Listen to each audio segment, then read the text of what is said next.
À la faveur de son passage à Paris ce mercredi 24 octobre 2018, le nouveau maire du plateau, Côte d'Ivoire, a accepté de nous accorder une interview exclusive. Ewe Jacques Gabriel, également député du plateau, nous a fait l'honneur de nous relater son parcours à l'ascension de la mairie, mais aussi les difficultés auxquelles il a été confronté lors de son parcours du combattant. Dans l'interview à nous accordée, vous aurez tous les détails de l'exclusivité. Présentation M. Joël Etienne, réalisation et production M. Young Maxime Keller, assistante de réalisation Gigi So. Amis téléspectateurs de businessactuality.com et Diaspora TV, bonjour. C'est avec beaucoup d'honneur, beaucoup de gloire que nous avons essayé de tout faire pour rencontrer celui qui est devenu la coqueluche de la politique ivoirienne, ce jeune si frais. Nous on ne l'appelle pas le Macron, il a son nom que nous allons pouvoir, n'est-ce pas, promouvoir. Il s'appelle Ewe Jacques Gabriel. Quand vous voyez ce signe, c'est du nouveau maire de la commune de Plateau qui est de passage à Paris et qui a accepté que nous nous retrouvions pour échanger pour nous et pour vous. Découvrez ensemble le dynamique, le jeune, bouillant, le maire du Plateau, M. Jacques Ewe Gabriel. M. Jacques, comment allez-vous? Ça va. Et pourquoi vous êtes si timide? D'habitude, vous êtes calme comme ça? Non, je ne suis pas timide. On se met à l'aise, on se détend. D'accord. Alors, vous êtes député. Je dirais même un des plus jeunes députés à l'Assemblée nationale de Côte d'Ivoire. Et puis, vous avez été candidat de la mairie du Plateau. Comment l'idée vous est venue d'aller à cette mairie qui est quand même la mairie la plus forte de la Côte d'Ivoire? Comment vous avez eu l'idée? Qu'est-ce qui vous a poussé? Bon, tout d'abord, il faut merci. Merci de nous recevoir aujourd'hui pour cette interview. Il faut savoir que c'est vrai qu'il y a 2 ans, nous avons été élus donc, députés de la circonscription du Plateau. Et c'est clair que 2 ans après, nous n'étions pas préparés justement pour aller à cette mairie. Il y a eu la situation que vous connaissez, la révocation de notre maire, le maire Bendio, le maire PDC, une révocation injuste. À partir de là, nous avons été appelés par le président Bélier, qui nous a demandé d'être tête de liste et de nous présenter donc à cette élection municipale passée. Et donc, sur le moment, nous avons acquiescé. Maintenant, au sortir donc, de cette rencontre, nous nous sommes organisés, nous avons vu que cette tâche-là n'allait pas être facile.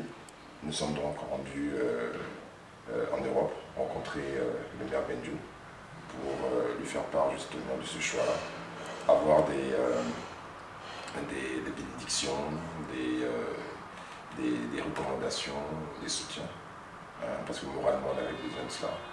Nous sommes rentrés en Côte d'Ivoire, nous nous sommes organisés, nous sommes allés à cette élection. Donc c'est pour dire que ce n'était pas quelque chose de prévu. Mais c'était pas trop élevé, trop costaud pour... Vous savez, le challenge qu'on nous a demandé de faire, et pour nous c'était quelque chose peut-être de costaud. Nous nous sommes dit qu'avec le soutien de tout le monde, avec bien sûr la croyance que nous avons en Dieu, que cela n'était pas insurmontable.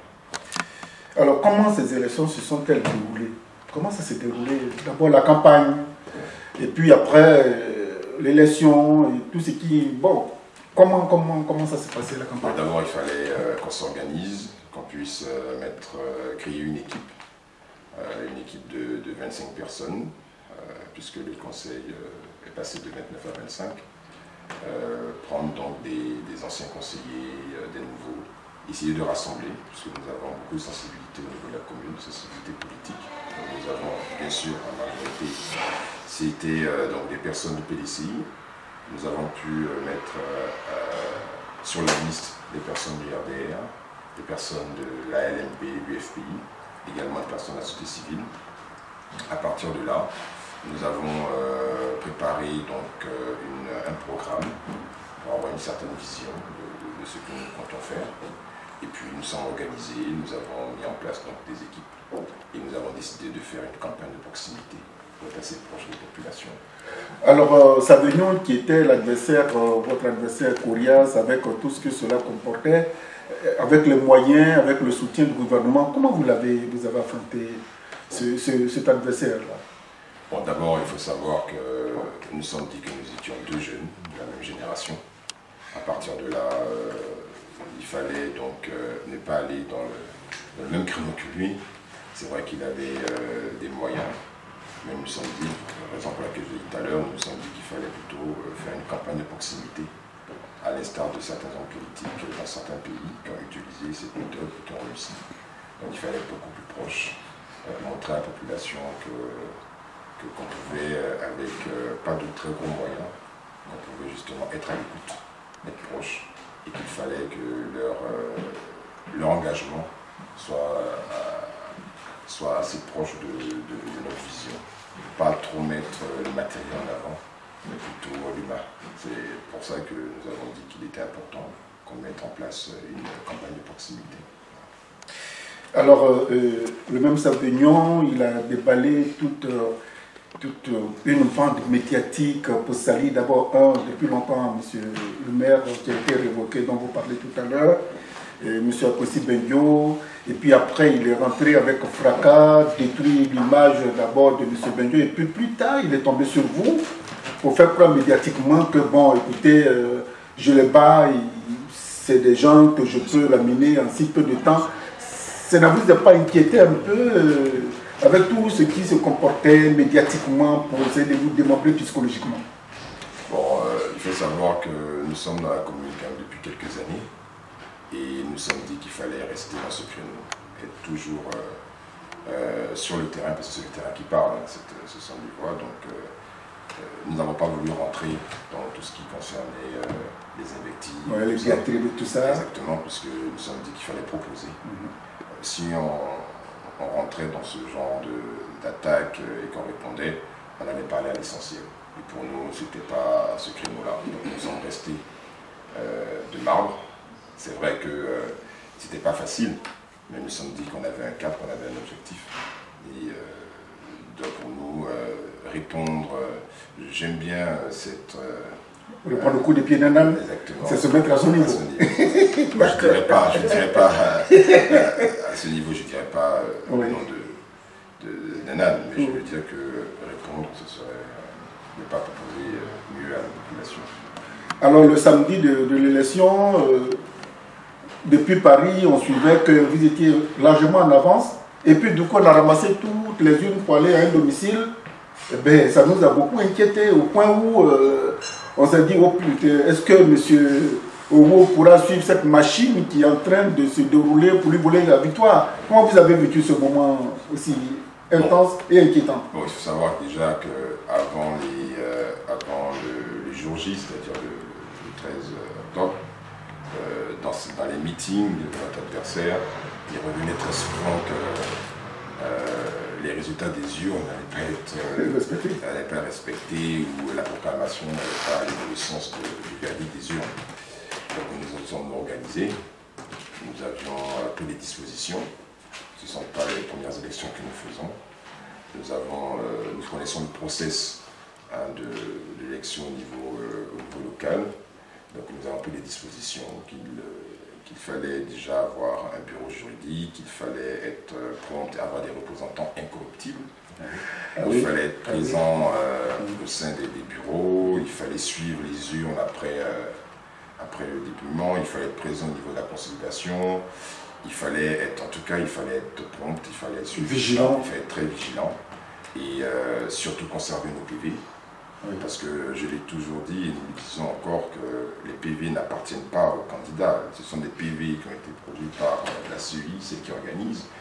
Et à nous, ils nous donnent après le vote, après le dépouillement, ils nous donnent à chacun des PV pour ces verbales qui retracent exactement ce qui a été fait dans le bureau. Nous avons conservé et maintenant nous avons pris les dispositions pour tout mouvement, nous avons suivi. Vous avez la suite. Voilà.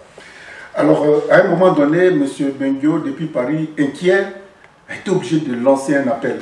Comment vous avez ressenti cet appel depuis la Côte d'Ivoire sur le terrain? C'est pour dire que bon, ça démontre que c'est un démocrate et qu'il fallait respecter donc, le verdict des urnes. Donc cette action-là, nous aussi, c'est vrai que quand nous suivait au niveau d'Abidjan, mais nous aussi on avait un regard sur l'Europe pour voir un peu, et ça a été de très grand appui du maire Benjo, du président Bédier, de vraiment les personnes au niveau du parti, du PDC-RDA. On s'est rendu compte qu'avec les observateurs donc africains, nationaux comme internationaux, africains ou européens, on s'est rendu compte que le plateau était vraiment, on l'a dit, hein, c'est vraiment le cœur d'Abidjan. Le cœur même de la Côte d'Ivoire. Le cœur de la Côte d'Ivoire, le cœur même de l'Afrique de l'Ouest, francophone, de l'Ouest. Donc l'implication de tout le monde a démontré que ce n'était pas n'importe quelle élection.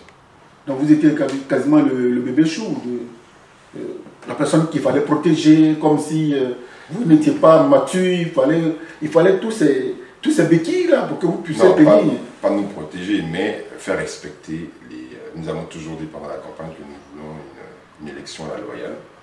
Je l'ai dit tout à l'heure, nous étions deux jeunes, nous avons présenté des programmes. Pour l'image même pour la nouvelle génération, c'est important qu'on respecte les zones. Si nous avions perdu, on allait reconnaître et puis on allait féliciter l'adversaire.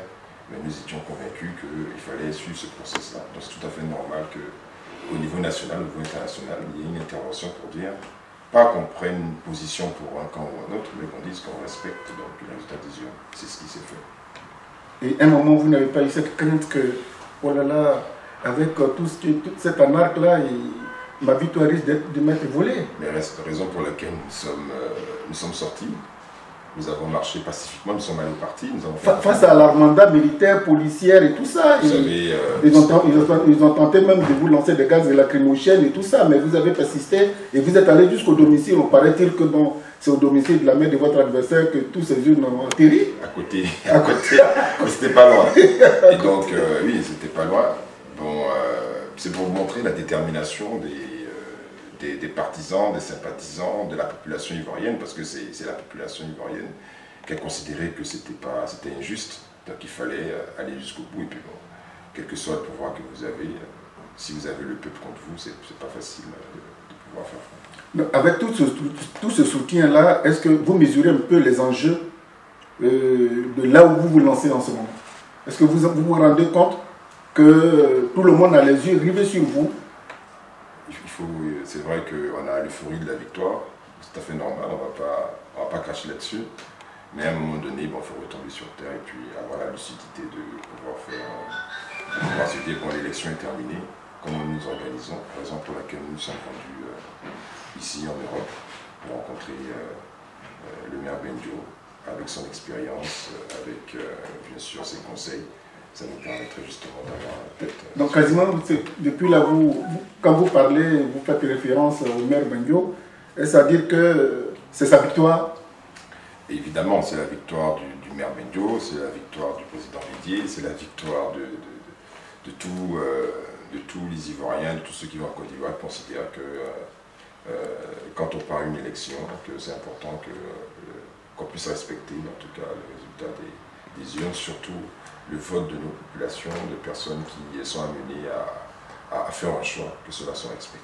Il y a des communes qui sont encore dans la tourmente, Port-Boué, Koumansi, Bassam, Bangouanou, pour ne citer que c'est... Jusqu'à présent, les résultats ne sont pas encore donnés, il y en a un qu'il faut reprendre. Quel est ce message que vous comptez en tant que jeune expérimenté pour la circonstance?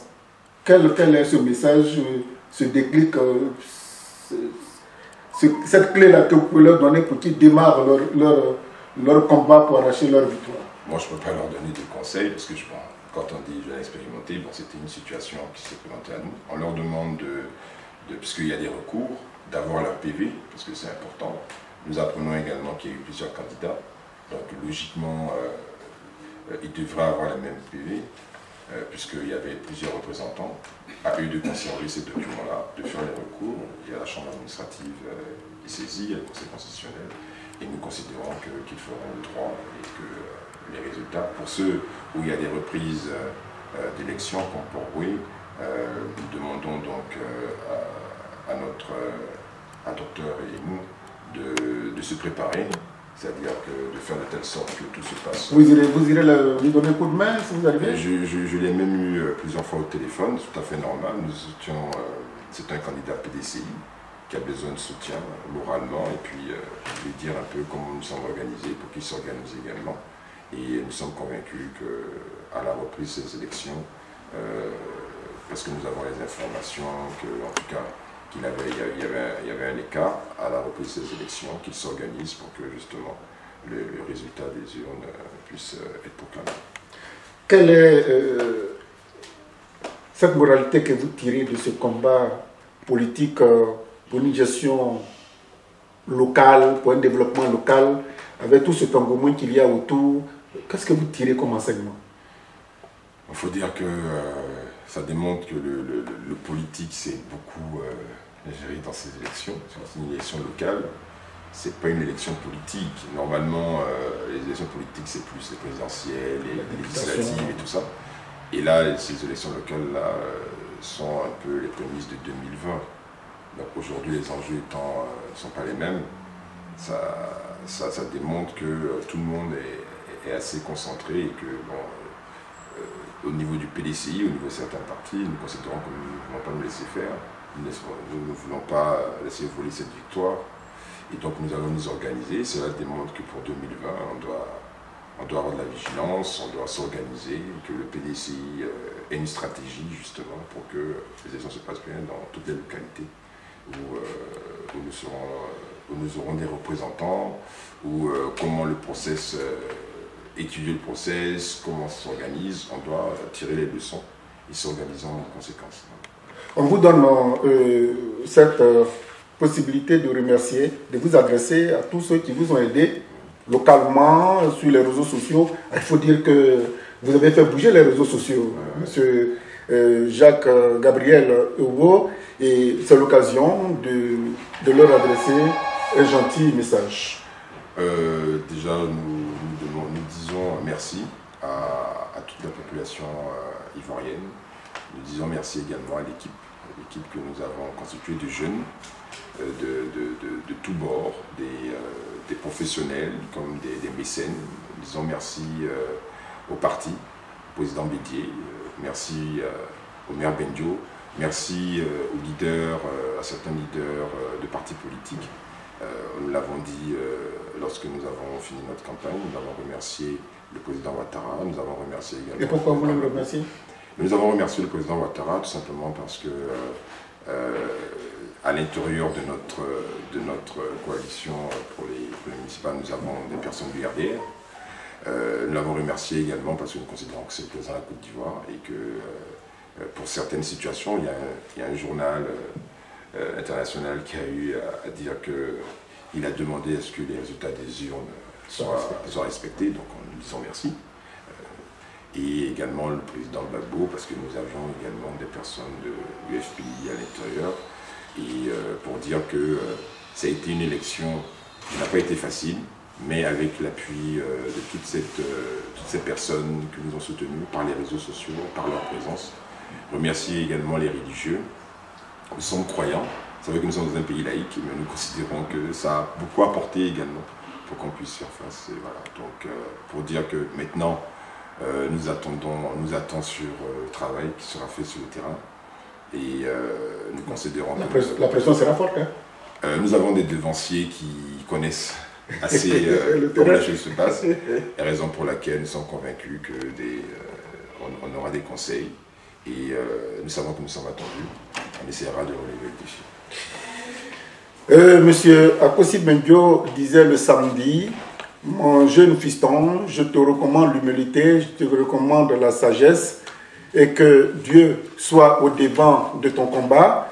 Et depuis que nous l'avons rencontré, il n'a de cesse, quand il parle de Dieu, il parle de monsieur Akossi Bendio. Reconnaissant, jeune, talentueux, très frère, ben, il a une voix de Barry White, peut-être que même s'il se mettait à chanter, il va essayer de nous égrener avec sa belle voix, une voix rock.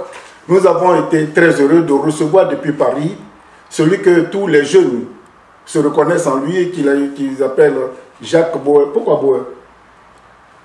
Jacques Bauer, parce que depuis des années, ils ont considéré que chaque fois qu'on était sollicité, on trouvait des solutions rapidement. Donc, et puis il y avait je m'appelle Jacques. Oui. Donc Jacques, ils se sont dit, bon voilà, Jacques Bauer, 24 heures chrono. Bon, apparemment, comme vous avez constaté, à ces élections, c'est vraiment 24 heures chrono. C'était un film avec beaucoup de rebondissements. En tout cas. Alors, merci, monsieur le maire. Merci. Et nous sommes là, nous attendons que vous vous impliquiez vraiment sur le terrain pour que la victoire pour laquelle tout le monde s'est mobilisé autour de vous se traduise positivement sur le terrain. Cela va de la crédibilité de votre parti, le PDCI-RDA, et cela va aussi de la crédibilité de M. Noël Akossi-Bendio, dont vous faites référence et qui est quasiment votre mentor. Bon retour à Abidjan, et puis que tous les bons dieux vous accompagnent, et que les tracasseries visibles ou invisibles, ben, vous soyez toujours Jacques Bauer, 24 heures sur. Merci beaucoup. Merci beaucoup. Merci pour tout.